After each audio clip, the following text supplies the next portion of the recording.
பார்த்தீங்கன்னா காரா பூந்தியை போட்டு கலரி போச்சு அந்த வெள்ளை பாகு எடுப்பாங்க. எடுத்து பார்த்துட்டா லட்டு சக்கரை பாகு லட்டு பிடிப்பாங்க.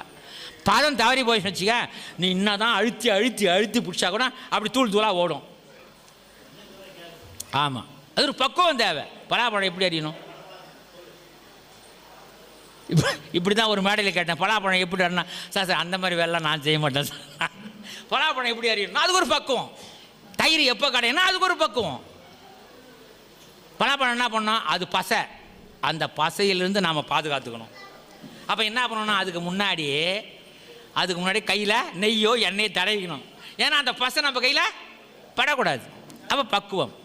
இனித்த சுவை கட்டி இனும் இனித்திடும் தெள்ளமுதே அனித்த மர திருப்பொதுவில் விளங்கு நடத்தரசே. மனித உயிரிலிருந்து, ஆன்மாவிலிருந்து, மனித செயல்பாட்டிலிருந்து நாம் எதை கடைபிடிக்கணும் எதை கடைபிடிக்கூடாதுன்னு சொல்லிட்டு பிற உயிரும் தன்னை உயிர் நேசிக்கணுன்றது அவர் சொல்லாத செய்தியே இல்லை. அருட்பாவில் இல்லாது எல்லாம் இல்லை.